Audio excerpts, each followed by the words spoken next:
All right, hey friends, what's happening? What's shaking? What's going on? Well, this is Andy and I'm back here at the Warwick HQ in Germany, and today I'm going to do a demo with the all new and improved RockBass Corvette double buck. The entire RockBass range has had a complete makeover that they brought it to a higher level than it's ever been before. We're going to talk about all those improvements like the much more contoured body and the IFT and the luminated side dots. We're going to go into all the details of everything that's been improved and upgraded on this space. We're going to hear how it sounds and we're going to have some fun. So let's go. My history with Warwick is about 15 years now, so I've been able to be around and experience a lot of the evolution here with the company, and particularly with the RockBass line. They're absolutely killer.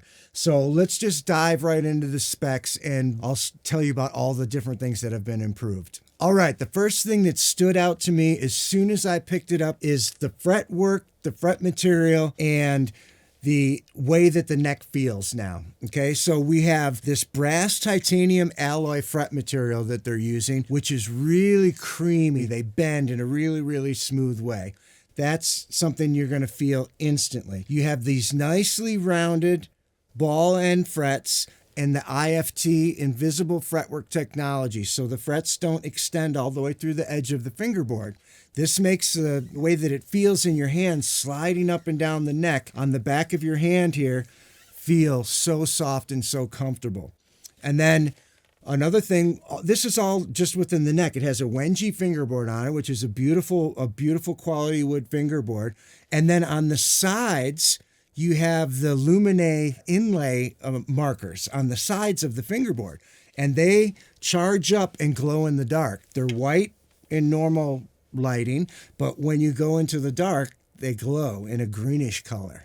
In terms of the actual neck shape, the way that it feels in the hand, this is what I would call a C shape. It's not deep. It's not a deep, bulky neck like a D shape. It's a C. So it's comfortable enough, but it has enough body to it to really resonate well. And then it's a laminated neck. This one's got 4 pieces of laminated maple with the conga stringers coming down through it. With the Wenji fingerboard, these beautiful frets with the rounded ball ends, the Wenji fingerboard, everything comes together in such a beautiful way with this neck. Now, there's several other amazing improvements that I'll tell you about as well. Let's move down to the electronics and I'll explain them. It's very simple on this space. You have 2 humbucker pickups. You have a volume control, a blend control, active treble, and active bass. And the active treble and the active bass are boost cut. So you have the ability to boost the active control and also cut the active control. The entire cavity, the electronics cavity in the back where the battery is all completely copper shielded, and so is the cover that covers it. That's another huge improvement. One thing I want to tell you about that's important to know that you can't see with the naked eye or by just looking at it on the front of the instrument is the way that the pickups are mounted. You have a threaded machine screw that goes into a brass threaded insert. When you set your pickup height, you set it in place and it will never come out, and the insert itself will never come out because it's threaded to the body as well. All right, let's move up to the headstock and I'll tell you about all the cool stuff that's going on up here.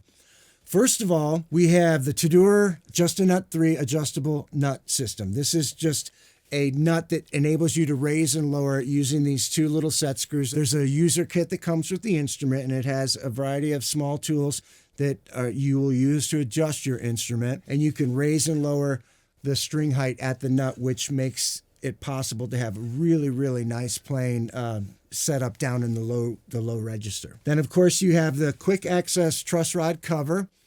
just pop that off. You can get in there and make a truss rod adjustment and in a matter of seconds, pop your cover back on. You have the beautiful classic Warwick paddle headstock and the awesome Warwick W logo at the end of the headstock. Like virtually all Warwick basses, this features the two-piece three-dimensional bridge system, which is a very, very cool bridge system. It's like completely, ultimately adjustable in every possible way that you can think of. You can, of course, raise and lower the saddles to adjust your string height, your action, and to follow the radius of the fingerboard. You can adjust the saddles up and down to either tighten the spacing or open up the spacing. That's a really cool feature that most bridges don't have. Then, of course, you can move the saddles forward and back to adjust your intonation perfectly and make sure that the instrument is in tune and intonated 100% perfect. And it's like floating on 4 points. And you can adjust the tilt in any direction and the height from these 4 points.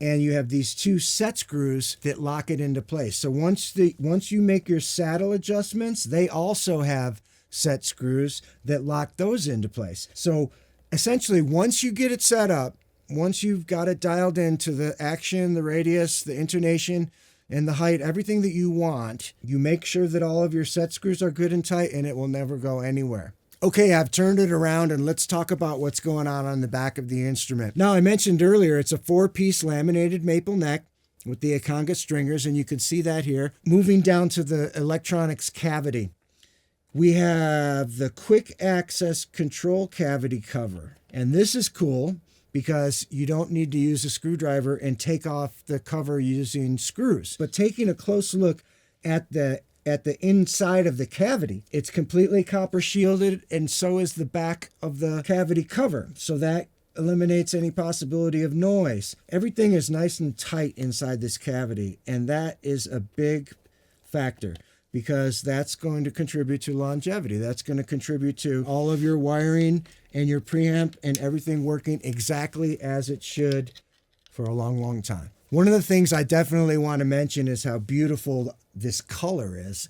I love the look of the natural wood grain, and this honey violin natural satin finish is very, very cool because you can see the darker grain really pops, and it just looks beautiful. And it's available in a variety of different colors. So there's, I believe that there's like a burgundy, and there's some solid colors too. But in my personal opinion, I like the ones that are transparent and you can see the grain showing through. It's also available in 2 different string counts. You have a 4-string and a 5-string available. It's available in right-handed and left-handed, fretted and fretless. All right, let's get into some playing examples. But before I start with that, I want to tell you exactly how we're recording the bass. I'm playing through the Warwick Gnome iPro 600 head into a pair of Warwick Gnome cabinets, and we've got a DI and the cabinet mic'd, and we're blending the two.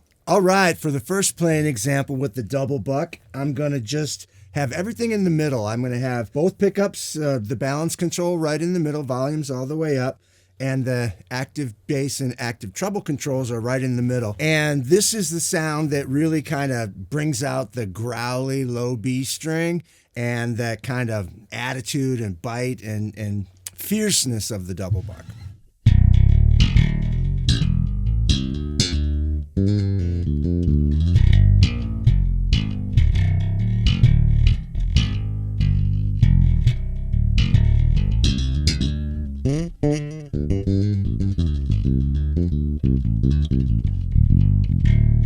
And it's very dynamic sensitive, meaning if I want to like slap and pull on the strings, it's going to have that more aggressive kind of sound. And if I want to just kind of blend in some lighter touch playing,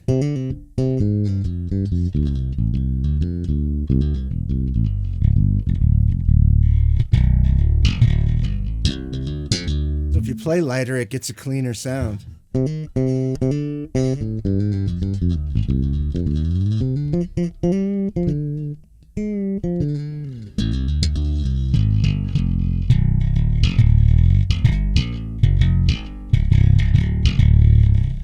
All right, right, now we're going to go to just the bridge position humbucker all by itself. So I have the blend control rolled all the way to the bridge.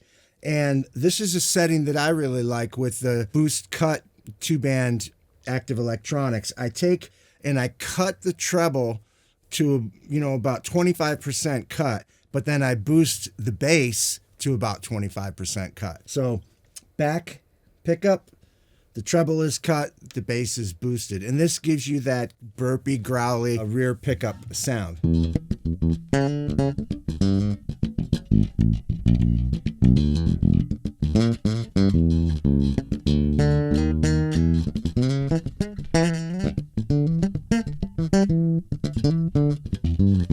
It also makes the harmonic content really jump off.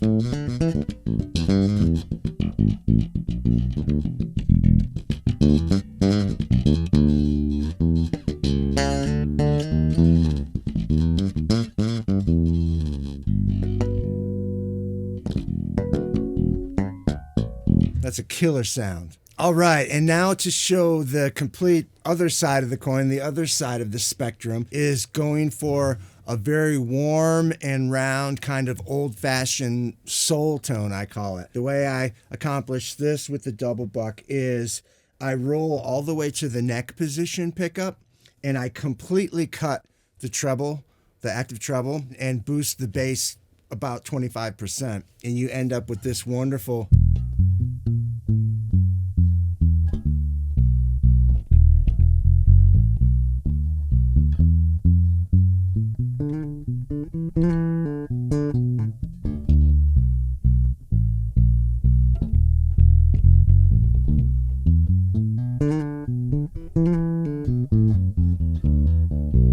You can do it with the palm mute technique where you're muting here,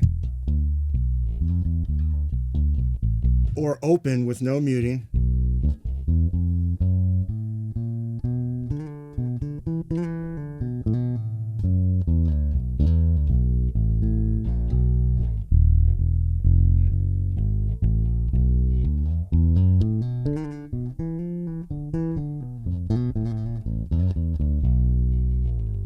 All right, one thing that I really want to make sure that I illustrate, because when I was talking about the specs and the improvements that have kind of taken the new rock basses to a whole new level, I was talking about the frets and these brass alloy frets and the creaminess and the smoothness of them. That really comes into play when you're doing like expressive things that have a lot of bends. So I just want to do a little passage of playing to show you how it has that creamy bend. You don't hear any fret scratching or anything like that. You don't feel any fret scratching.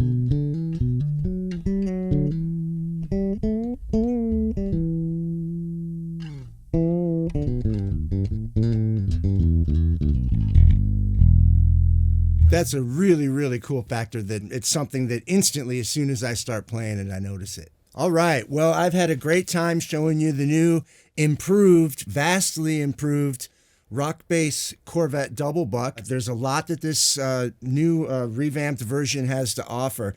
I'll just summarize briefly here before I finish and say that the majority of the things that I instantly notice have to do with the playability and the feel, and that comes from the nicely rounded ball end frets, the brass alloy material that's used in the frets, and how smoothly they're polished Of course, the electronics benefits of having a completely shielded cavity and dead quiet electronics all combined. And then the final thing, probably that's the most noticeable, is the reshaping and the recurving to make it more like the high-end German models. There's just so much that the RockBass Corvette and all of the RockBass instruments have to offer these days. So I encourage you to get out to a dealer and get one into your hands and find out for yourself exactly what I'm talking about. If you like what you've seen here, hit the like and subscribe buttons and share with your friends.